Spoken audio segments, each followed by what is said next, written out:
지금까지 KBS 뉴스광장을 1TV와 동시에 들으셨습니다. 지금 시각 6시 14분입니다. KBS.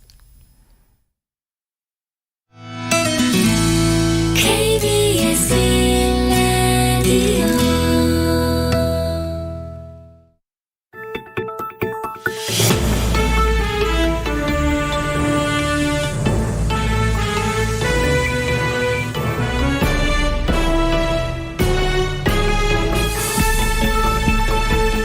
오늘 아침 일라디오. 어느새 단풍 소식이 들려옵니다. 바로 28일인 오늘 설악산부터 올해 첫 단풍이 시작된다고 하죠. 북한산과 팔공산은 다음 달 중순쯤에, 내장산은 하순쯤에 단풍 물결이 도착할 거라는 예상입니다. 단풍이 붉게 물드는 이유 혹시 들어보셨나요? 다가올 겨울을 대비한 월동 준비입니다. 추위에 얼어 죽지 않기 위해서 잎을 바짝 말려서 떨어뜨리는 거죠. 화려함 뒤에는 겨울을 견뎌내기 위한 나무의 지혜가 숨어 있었습니다. 매년 지구온난화로 하루 이틀 단풍이 늦어지고 있지만 올해도 어김없이 선선한 기운과 함께 나뭇잎은 물들고 있습니다. 우리 인생에도 겨울을 나기 위한 현명한 나무의 지혜가 필요하지 않나 싶습니다. 9월 28일 화요일 오늘 아침 일라디오 출발합니다. 안녕하십니까? 저는 아나운서 김재홍입니다. 오늘 아침 일라디오 여러분과 함께 만들어갑니다. 방송 들으시면서 단문 50원, 장문 100원 드는 유료 문자 샵 9730 이용하실 수 있고요. 유튜브에서 KBS 일라디오 공식 채널 검색하고 들어오시면 채팅창도 마련되어 있습니다. 그리고 콩 어플리케이션에서 일라디오를 보이는 라디오로 함께 하실 수 있는데요. 콩으로 듣고 계신 분들은 일라디오 채널 화면 하단에 있는 캠코더 그림 누르시면 바로 보실 수 있습니다. 스튜디오가 어떻게 생겼나 궁금하시면 한 번씩 눌러보시기 바랍니다. 자, 오늘도 퀴즈로 문을 엽니다. 새농퀴. 정답 보내주신 분들 가운데 20분 추첨해서 선물 드리고 있는데요. 농촌진흥청에서 제공하는 웰빙 혼합 잡곡 세트, 모바일 커피 교환권 등 다양한 선물 준비하고 있습니다. 잘 들어보시고요. 정답 보내주시기 바랍니다. 이번 주 새농퀴 두 번째 힌트 지금 나갑니다.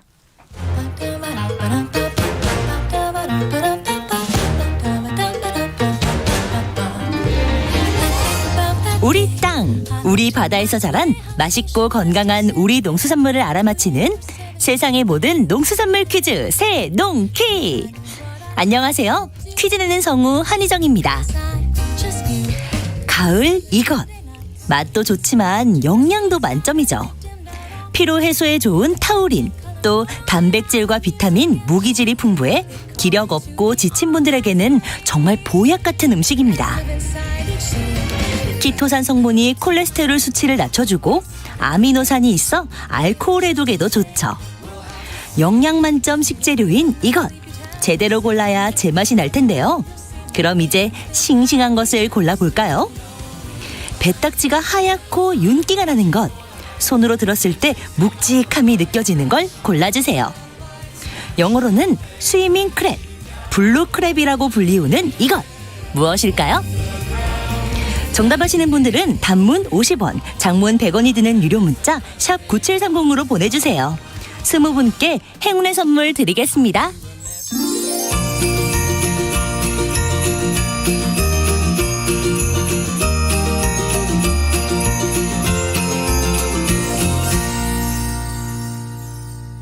농수산 뉴스로 이어갑니다. 한국농어민신문 이진우 기자와 함께합니다. 안녕하십니까?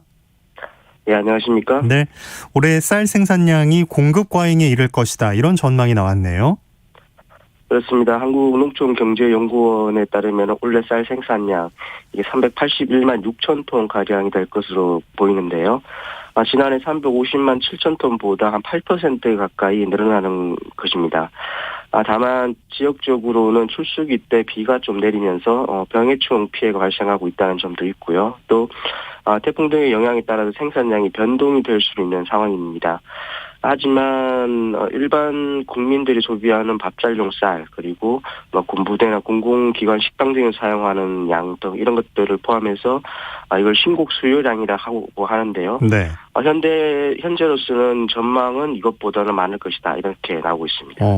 그러면 공급 부족 현상은 어떻게 해소가 될 것으로 보입니까? 그렇습니다. 이 전망대로라면은 부족 현상 해소될 것으로 보이는데요. 그간 정부는 지난해 그리고 올해 공급 비축미를 풀어가면서 수급 상황을 조절해 왔습니다. 이에 따라서 전반적인 시장 공급 물량 부족 문제가 제기되어 왔었습니다. 하지만 이 같은 전망처럼 올해 쌀 생산량이 이 정도로 이루어진다면 이전 공급 부족 현상은 완전히 해소될 것으로 지금 예상이 되고 있는 상황이고요. 여기에 더해서 농경연에서는 이렇게 생산량이 늘어나게 되면 수확기 산지 쌀값도 전년보다 하락할 것이다. 이런 전망을 내놨습니다. 네. 최근엔 관계부처 합동으로 국가 먹거리 종합전략, 국가 식량 계획이라는 게 나온 바가 있는데 여기에 공공비축미 총량을 늘린다는 내용이 들어가 있었잖아요. 올해 어떻게 될까요? 이미 올해는 지금 정부가 공공비축미 비축에 지금 들어간 상황입니다. 물량은 공공비축 34만 톤 그리고 해외 공여용 쌀 10,000톤 등으로 해서 총 35만 톤인데요. 앞서 언급하신 국가 식량 계획에 따르면 내년부터 공공비축미를 45만 톤으로 10만 톤가량 늘리겠다는 계획이 포함되어 있는 건데요. 올해는 공공비축미 물량을 늘리기는 쉽지는 않아 보이는 상황입니다. 왜냐하면은 정부가 쌀을 비축하려면 예산이 수반이 돼야 되는데 올해 예산에는 이게 포함되어 있지 않은 상황이기 때문입니다. 네. 다만 2020년산 쌀 부족으로 수급에 어려움을 겪었던 만큼 이 정부가 매입량을 늘려야 한다는 주장도 제기되고 있는 상황입니다. 따라서 양곡관리법에 따라서 10월 15일까지 의무적으로 정부가 마련하게 돼 있는 양곡 수급 대책 이것을 좀 관전해 봐야 될 것 같습니다. 네. 정부 양곡이 그러면 지금 어느 정도 남아 있는 건가요? 원래 정부가 시장에 내놓은 물량이 37만 톤이나 됩니다. 이 중 2020년산이 16만 톤 정도 포함됐다고 하고요. 또 이런 이유로 올 연말이면은 2020년산 재고량은 5만 톤 이하로 줄어들 것이다. 이렇게 추산이 되고 있는 상황입니다. 통상적으로 밥쌀용으로 쓰는 쌀은 신곡이나 아니면은 그 전년도 바로 1년 정도 전에 생산된 구곡을 사용하기도 하고요. 또 앞서 말씀드린 것처럼 5만 톤 정도가 물량이 남는다 그러면은 이 정도 물량은 국민이 일주일 정도 먹을 수 있는 양이다는 이런 정도 그 정도 남는 것으로 이제 분석이 되기도 하고 있습니다. 네. 공공비축미 매입 이건 어떻게 하는 건지도 좀 알아볼 수 있을까요? 앞서 말씀드린 대로 물량은 지금 공공비축미 34만 톤 그리고 해외 공여용 쌀 10,000톤 등 해서 35만 톤이고요. 공공비축미 비축으로는 산물벼가 10만 톤, 그리고 포대벼가 24만 톤이 매입이 됩니다. 산물벼는 지난 16일부터 11월 30일까지, 그리고 포대벼는 10월 11일부터 12월 31일까지 매입을 하는데요. 40kg 포대당 3만 원의 중간 정산금을 먼저 우선 지급을 하고요. 산지 가격을 본 다음에 연말에 최종 매입 가격을 정해서 나머지 차액을 정산하게 됩니다. 공공비축이 계획대로 물량을 채우게 되면 올해 말 정부 양곡 중 국내산 쌀 재고량은 40만 톤 정도 이상으로 늘어날 것으로 예상이 되고 있습니다. 네. 지금 코로나19 상황인데 이 공공비축미 매입할 때도 좀 조심할 점이 있겠어요. 그렇습니다. 그래서 마을별 또는 농업인별로 시차제를 적용해서 매입을 하고요. 또 밀집도를 이렇게 식으로 이제 낮추면서 현장에서는 손소독제를 비치한 한편 출입자 명부도 작성하도록 했다고 합니다. 나가실 때는 꼭 마스크 쓰시고요. 안전거리 2m 이상도 꼭 준수해 주시면 좋겠습니다. 네. 자, 해양수산부에서는 수산자원 보호를 위해서 10월 한 달을 불법업 전국 합동 지도 단속 기간으로 정하는데 관계기관으로 실제 지도 단속에 나선다는 소식이죠. 그렇습니다. 이 가을철이고요. 이때가 어패류 성육기가 도래하기도 합니다. 그리고 또 해역별로나 또 유형별 불법업이 또 줄어들지도 좀 않고 있는 상황이긴 합니다. 그래서 어업 질서 확립과 지속 가능한 수산자원 이용 기반 조성을 목적으로 이번 단속을 추진한다는 게 해수부의 설명인데요. 코로나19 상황을 고려해서 이번 지도 단속은 해상에서의 지도 단속을 중심으로 실시한다고 합니다. 단속 기간은 10월 1일부터 31일까지고요.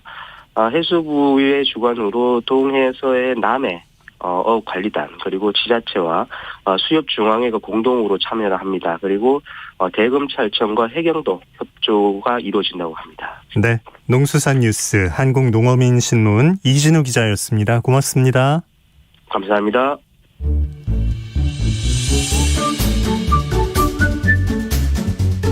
아침을 여는 기분 좋은 습관.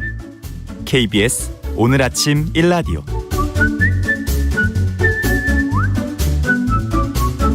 도시농부들을 위한 텃밭 가이드 수원 씨앗도서관 박영재 관장과 함께합니다. 안녕하십니까? 네, 안녕하세요. 네, 관장님 추석 연휴 잘 보내셨나요? 네, 잘 보냈습니다. 다들 잘 보내셨는지 모르겠네요. 네.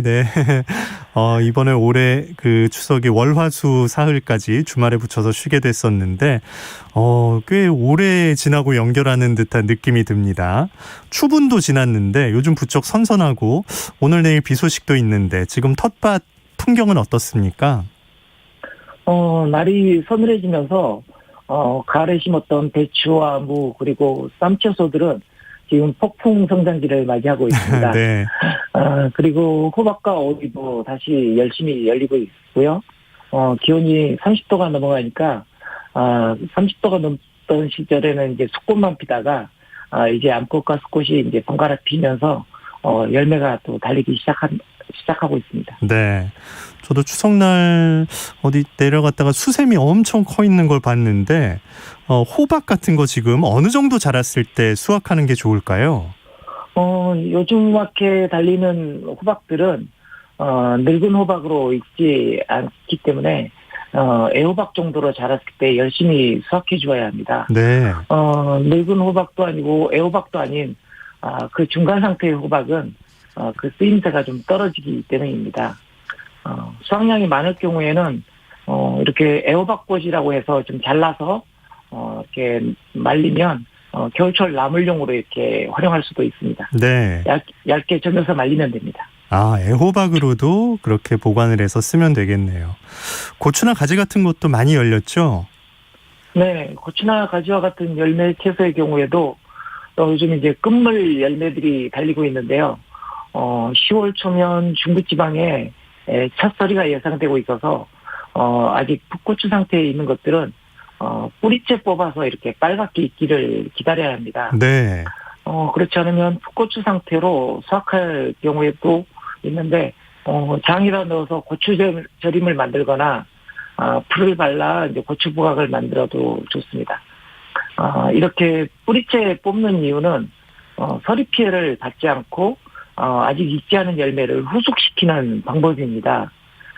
뿌리의 물과는 이렇게 자동적으로 물을 끌어올려서 식물체 안에 수분의 농도가 옅어져서 얼게 되지만 네. 뿌리를 뽑아두면 수분의 농도가 식물체 안에 수분의 농도가 진해져서 얼지 않고 남아있던 열매와 씨앗을 숙성시키는데 활용이 됩니다. 진짜 이제 10월 초면 첫 설이 올 텐데 그 설이 지도 보시고 일기예보에도 그 관심을 좀 기울이셔야겠습니다. 콩은 어떻게 수확하면 좋을까요? 보통 대두콩이라고 하는 콩들은 아직 수확철을 맞지는 않았는데요. 근데 줄강낭 콩이나 작두콩과 같이 이렇게 계속 꽃이 피고 차례로 열매나 이렇게 꽃피리가 익어가는 작물들은 이렇게 뿌리채 뽑아두면 포기 안에 있던 물과 양분으로 열매가 익어가는 후숙 과정을 거치게 됩니다. 줄기가 마르고 열매나 꼬투리의 색상이 바뀌면 그때 이렇게 꼬투리를 열어서 수확하시면 됩니다. 네. 추석 때 또 토란국 많이들 드셨을 텐데 토란 아직 수확을 못했다면 어떻게 하면 좋겠습니까?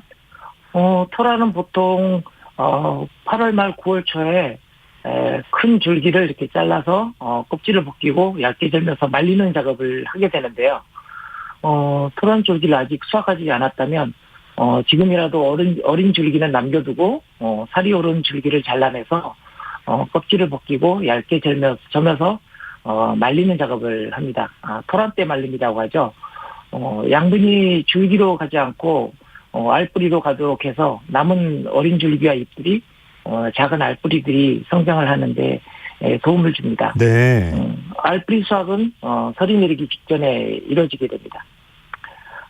이때 알뿌리와 함께 줄기 및 큰 뿌리인 그 모구라고 하죠. 뭐 그루터기라고도 하고 무광이라고도 하는데요. 이것도 함께 수확을 하게 됩니다. 알뿌리는 이제 자구라고 하는데 알뿌리가 매년 씨앗이 되지만 이 커다란 모구도 더 좋은 씨앗입니다. 네. 마르지 않고 얼지 않도록 흙에 묻어서 집에 보관하는 것이 좋습니다.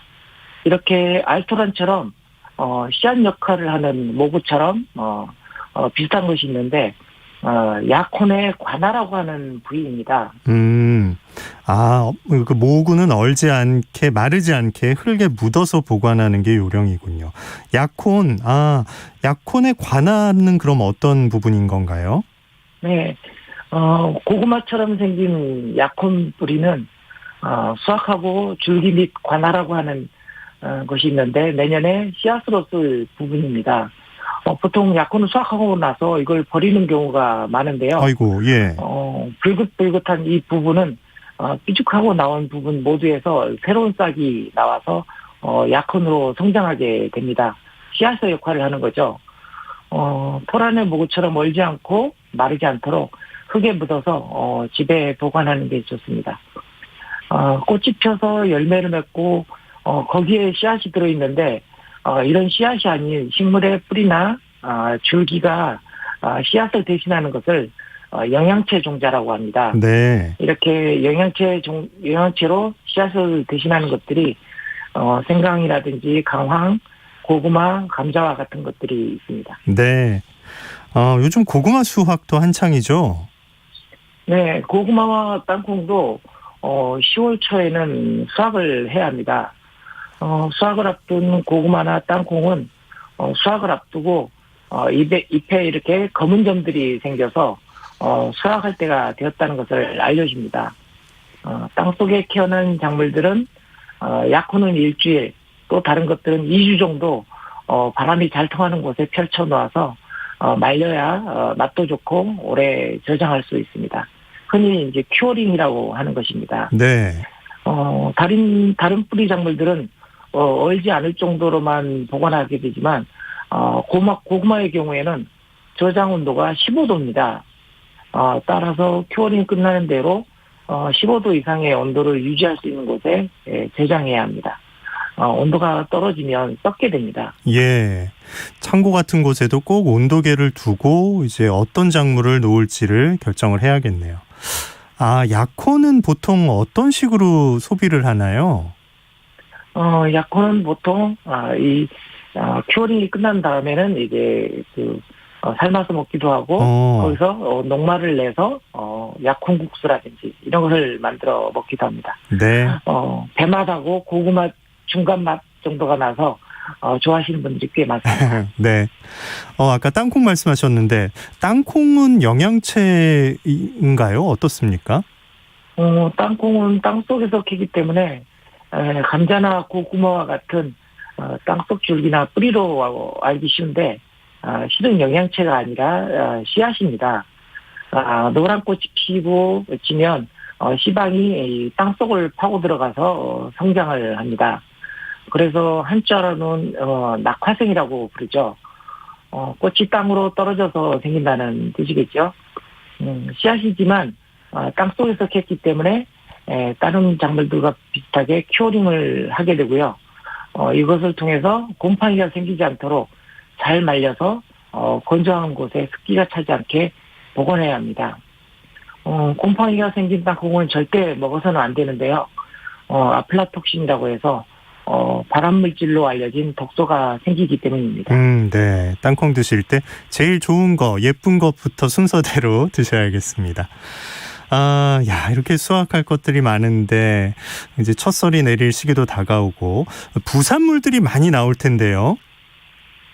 네, 낙엽이나 줄기도 많이 남아 있는데 이렇게 밭에 그냥 방치하는 것보다는 이런 자네들은 모아서 퇴비를 만들어야 합니다.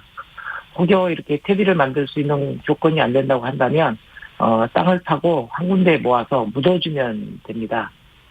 이런 잔해들이 밭에 그냥 남아있으면 곰팡이와 같은 병해충이 거기에서 월동을 할 수 있기 때문입니다. 밭에 작물을 수확하고 남긴 잔해를 깨끗하게 치우는 것만으로도 이듬해 병해충을 절반으로 줄일 수 있다고 하니까 다들 잔해는 딱 깔끔하게 이렇게 정리해서 묻거나 퇴비로 활용하시기 바랍니다. 네, 수확하는 것도 중요하지만 이렇게 정리하는 것의 중요성, 병해충 그 피해를 절반으로 줄일 수 있는 방법이다라는 거 알아두시면 좋겠네요. 자, 이제 파종 시기를 보면 보리와 밀이 이제 파종할 때가 된 것 같은데요. 네, 가을 들어서 이제 중부지방은 10월 초까지 보리와 밀도 파종을 할 때입니다. 요즘은 밥에 넣어 먹거나 밀가루를 만들기 위해서가 아니라 엿기름이나 또는 이제 술을 빚기 위한 곡자를 만들기 위해서 조그맣게 텃밭에다 심는 분들도 많습니다. 네. 많이 필요하지 않아도 이렇게 활용할 수가 있는 분량은 텃밭에서 또 심는 거죠. 네. 밑거름을 충분히 하고 넓은 일항을 만든 다음에 전뿌림이나 줄뿌림을 하게 되는데 가을에 싹이나 자라는 과정에서 뿌리에서 이렇게 분월이라고 해서 새끼치기를 하게 되고요. 겨울을 나고 또 봄에도 다시 새끼치기를 해서 조그만 양을 파종해도 이렇게 포기가 많이 생겨서 수확량이 많아집니다. 네. 혹시 시기를 좀 놓쳤다, 늦게 파종을 한 것 같다, 이렇게 되면 어떻게 되나요? 늦게 뿌릴 경우에는 새끼치기도 부족하고 겨울을 날 충분한 에너지를 뿌리에 비축하지 못해서 겨울에 얼어 죽는 경우도 생깁니다. 가을보리나 가을밀처럼 가을 파종해야 하는 것들의 파종 시기를 놓쳐서 봄에 파종해야 할 때는 씨앗을 물에 넣어서 불린 다음에 그걸 얼리게 됩니다. 네. 이렇게 얼린 다음에 약 서서히 풀리게 해서 얼음이 풀리게 해서 파종하는 추나 처리라는 과정을 해야 합니다. 이런 처리를 하지 않으면 잎만 무성하고 결실이 맺지 않는 결과를 볼 수도 있습니다. 네. 자, 우리 청취자 박정주님께서 고추 5평, 고구마 10평, 들깨 50평 했는데 대박입니다. 다 관장님 덕분입니다. 감사합니다라고 하셨네요. 평소에 전해주신 정보를 실제로 다 실천하셨나 봐요. 네네. 수확하셨나 보네요. 네. 참 잘 됐다는 얘기를 들으니까 듣는 것만으로도 기분이 좋아지네요. 자, 도시농부들을 위한 텃밭 가이드, 오늘도 수원 씨앗도서관의 박영재 관장과 함께했습니다. 고맙습니다. 네, 감사합니다.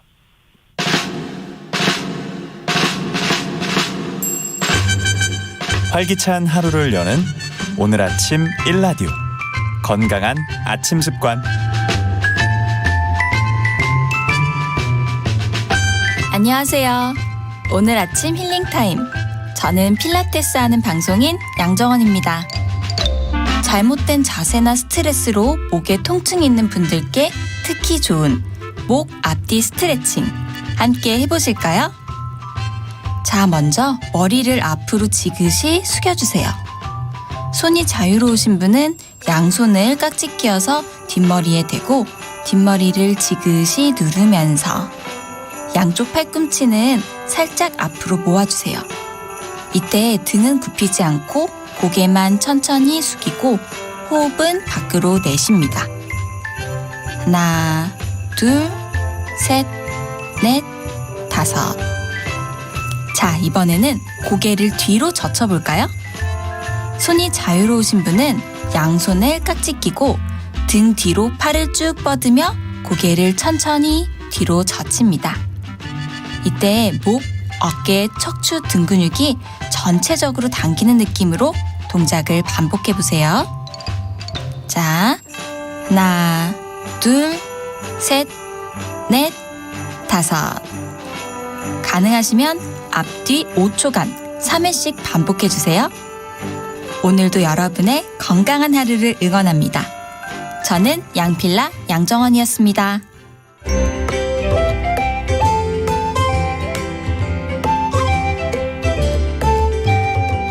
상쾌한 하루의 시작. KBS 오늘 아침 1라디오. 이번 순서는 민족문화콘텐츠연구원 박재희 원장이 전하는 고전으로 세상 읽기 시간입니다. 함께 들어보시죠. 안녕하십니까. 고전의 대문 박재희입니다. 그 어느 때보다 주역에 관한 이야기가 세간에 오르내리고 있습니다. 저 역시 평생 고전 공부를 하였지만 주역의 내용에 관해 이렇게 많은 질문을 받아보리라고는 상상하지 못했던 일입니다. 주역의 화천대유는 한마디로 말하면 참 길한 주역의 괴입니다. 글자 그대로 불화자의 하늘 천자, 화천, 하늘 위에 해가 떠올라 세상을 환하게 비추고 있고, 큰 대자의 소유할 유자, 대유, 천하를 소유한다는 뜻이니 글자만 놓고 보아도 이 괴가 주역 64개 중에 순위에 드는 길한 괴입니다. 그런데 이 괴를 제대로 이해하려면 바로 그 앞에 있는 13번째 괴, 천화동인괴를 보아야 합니다. 화천대유가 하늘에 해가 떠올라 비추고 있는 형상이라면 천화동인은 하늘 천자에 불화자, 천화, 하늘 아래 태양이 지고 있는 석양 무렵에 함께 동자에 사람인 자, 동인, 사람들이 모여서 무엇인가 큰 일을 도모하고 있는 형상입니다. 이것을 순서대로 풀면 어느 날 저녁 사람들이 뜻을 모아 새로운 목표를 세우고 그 다음 날 해가 떠서 결국 그 목표를 크게 이루었다는 것이니 주역의 13번째, 14번째 괴는 서로 동전의 양면처럼 연관되어 있다고 할 수 있습니다. 그런데 주역의 중요한 철학 중 하나가 영원히 길한 것도 없고 영원히 흉한 것도 없다는 것이죠. 길한 상황을 만나면 겸손하게 처신하여 앞으로 다가올 어려움에 대비해야 하고, 흉한 상황을 만나면 희망을 잃지 말고 대담하게 앞을 향해 나아가야 한다는 것입니다. 그래서 화천대유의 다음 괴 15번째 괴는 지산겸괴입니다. 땅지자의 매산자, 지산, 높은 산이 땅 아래에 있으니 겸손할 겸자, 겸손으로 처신해야 한다. 보통 산은 땅 위에 있는 것이 당연하나 오히려 자신을 낮추고 땅 밑에 있으려 하니 진정 겸손한 군자의 모습과 가장 닮아 있다는 의미를 지니고 있습니다. 이것을 종합적으로 이어보면 어느 날 저녁 큰 목표를 세우고 모인 사람들이 그 다음날 해가 떠서 큰 성공을 이루었지만 그 성공에 자만하지 않고 겸손하게 처신해야 유종의 미를 거둘 수 있다는 것입니다. 그래서 지산겸괴 다음 16번째 괴 이름이 뇌지예괴입니다. 땅 위에 아름다운 음악 소리가 들려 기쁨으로 가득하다는 뜻이죠. 주역의 역은 바뀐다는 뜻이죠. 세상의 어떤 일이나 상황은 반드시 변화하여 다른 국면으로 바뀌어 나간다는 것만큼은 누구도 부정할 수 없는 주역의 정신입니다. 주역 13개 천화동인, 14개 화천대유, 15개 지산겸, 16개 뇌지예괴의 변화의 흐름입니다. 성공은 이루었다는 뜻이죠. 그러나 그 이룬 공을 잘 유지하려면 겸손함밖에 없습니다. 성공을 거둔 사람이 자신을 낮추고 자신의 성공을 사회를 위해 나누고 함께 하였다면 그 성공을 욕할 사람은 아무도 없습니다. 내가 능력이 있어서 성공하였으니 이 성공은 내가 독점해야 한다는 생각, 주역의 관점에서 보면 파멸로 가는 가장 빠른 지름길입니다. 고전의 대문 박재희였습니다. 네, 오늘 날씨 어떤지 알아봅니다. 오늘부터 내일까지 가을비 소식이 있습니다. 오늘 오후에 인천과 경기 서해안부터 시작되겠는데요. 밤에는 수도권과 강원도, 충청도로 확대되겠고요. 내일은 전국에 비가 내리겠습니다. 중부지방을 중심으로 특히 많은 양의 비가 예보돼 있습니다. 오늘부터 내일까지 서울 등 수도권을 포함한 중부지방은 20에서 최고 80mm가 예상되고요. 남부지방에는 5에서 최고 40mm의 비가 내리겠습니다. 남부지방은 목요일까지 비가 길게 이어지겠지만요. 이후로 주말엔 대체로 맑은 날씨가 예상됩니다. 제주 해안과 전남 남해안을 중심으로는 너울에 유의하셔야겠습니다.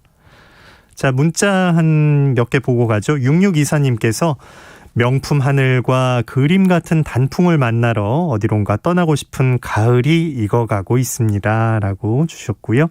8937님, 아침 준비하면서 듣고 있습니다. 일교차가 큰 가을 날씨, 환절기, 감기 조심하시고 오늘도 행복하세요. 라고 인사해 주셨네요. 7684님, 방송 애청자입니다. 저는 코로나19 관련 업무로 최일선에서 보건소 상황실에서 이송 업무하고 있습니다. 오늘 하루도 즐겁고 건강하고 안전하게 잘 보내세요. 파이팅 하고 응원해 주셨습니다. 모두 감사드립니다. 자, 오늘 아침 일라디오 함께하고 계십니다. 지금 시각은 6시 44분입니다.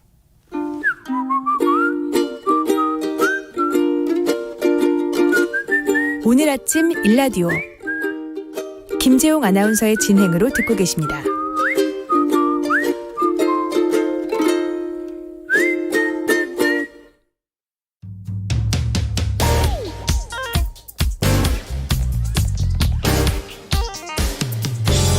오늘 아침 뉴스 브리핑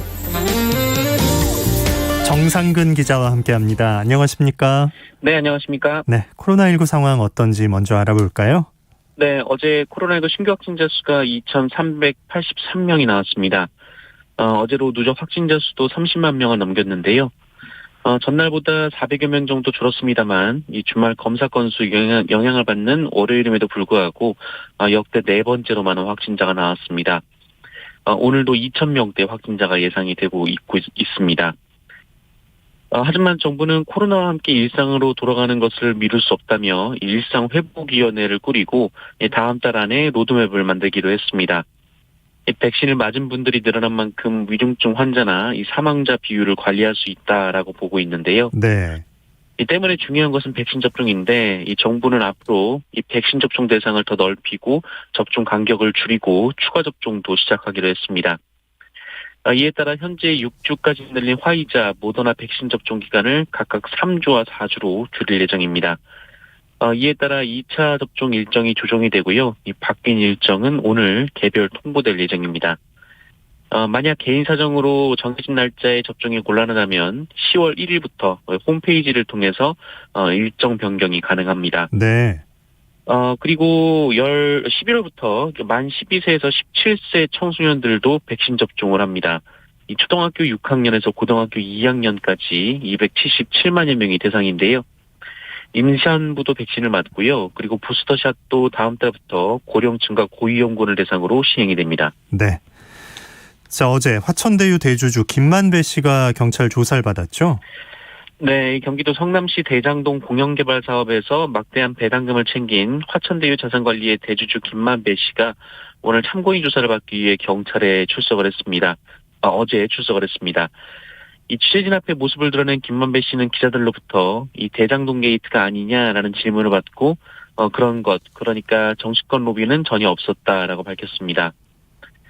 또 30여 명으로 추정되는 초호화 법률 고문단 구성과 관련해서 좋아하던 형님들이고 이 정신적 심리적으로 많은 조언을 해주시는 분들이라면서 이 대가성은 없었다. 뜻하지 않게 구설을 휘말리게 해서 죄송하다라는 말을 했습니다. 또 김만배 씨는 화천대유 자금 473억 원을 빌린 것으로 전해지고 있는데요. 이 김만배 씨는 이 의혹에 대해서 기사를 쓰는 건 자유지만 책임도 져야 할 것이다라고 선을 그었고 또 회사 돈을 빌린 이유와 사용처에 대해서는 운영비로 썼다라면서 계좌에 다 나와 있고 경찰 조사에서 성실히 소명하겠다라고 강조했습니다. 네. 그 곽상도 의원 자녀 퇴직금에 대한 얘기도 했나요? 네, 김만배 씨는 언론에서 알려진 대로 이 곽상도 의원의 아들에 대한 이 50억 원 퇴직 지급은 이 퇴직금이 아니라 산업재해에 대한 보상금이라고 주장했습니다. 이 화천대유 임직원에 대한 퇴직금이 기본 5억 원이 책정돼 있고 나머지 금액은 보상금이라는 건데요. 그러나 근로복지공단의 산재 접수는 이뤄지지 않은 것으로 확인이 됐습니다.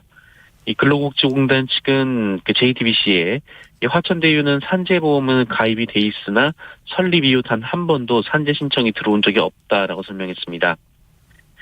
한편 이재명 경기도지사가 곽상도 의원을 고발하는 등 민주당이 역공을 가하고 있고요. 마침 김기현 국민의힘 원내대표가 미리 50억 원 관련 사실을 알고도 침묵했다라는 비판도 제기됐습니다. 곽상도 의원은 이재명 지사를 무고죄로 고소하는 것을 검토하겠다라는 방침입니다만 이 국민의힘 초선 의원들이 공개적으로 곽상도 의원의 의원직 사퇴를 요구하고 나섰고 어제 미국에서 귀국한 이준석 대표 역시 사퇴 결단을 거론하는 등 곽상도 의원을 향한 압박 수위를 높이고 있습니다. 네. 한편 이 화천대유에서 근무한 박영수 특검의 딸도 화천대유가 보유한 대장동 아파트를 최근 분양받았다라고 합니다. 이 분양대금이 6, 7억 정도인데 현재 시세가 15억 원 정도인 것으로 알려져서 또 다른 특혜 의혹이 제기된 상황입니다. 자, 오세훈 서울시장 경찰 수사를 받았었는데 이제 경찰이 검찰에 송치했다고요? 네, 파이시티 사업 관련 방송 토론회 발언으로 경찰의 수사를 받던 오세훈 서울시장이 이 공직선거법 위반 혐의로 검찰에 불구속 송치가 됐습니다. 앞서 오세훈 시장은 서울시장 보궐선거 운동 기간이던 지난 4월 한국방송기자클럽 토론회에서 이 파이시티 사건과 관련해 이 본인의 재직 시절에 관계되는 사건은 아닐 것이다라고 답변을 했는데요. 이에 대해 민생경제연구소 등 시민단체들이 이 공직선거법상 허위사실 공표 혐의가 있다며 고발을 한 바 있습니다. 네. 이에 경찰은 지난달 31일 서울시청을 압수수색하기도 했고요. 또 오세훈 시장에 대한 조사도 서면으로 이뤄진 것으로 알려졌습니다. 이 파이시티 사업은 서울 서초구 양재동 부근의 3만 평가량 대지 위에 백화점과 업무시설 등을 건설하는 복합 유통단지 개발 사업입니다. 이 당시 화물터미널이었던 부지를 다른 용도로 변경하면서 특혜 의혹 등이 불거졌는데요. 해당 사업은 2009년 인허가를 받았지만 중단이 된 바 있습니다. 한편 그동안 오세훈 시장은 경찰 수사에 대해 야당 광역자치단체장에 대한 정치 수사라고 강하게 반발한 바 있습니다. 네. 아유, 이 층간소음 때문에 사람을 해치는 일이 발생을 했네요. 네, 이 층간소음 문제로 위층에 사는 이웃을 흉기로 살해한 30대 남성이 경찰에 붙잡혔습니다.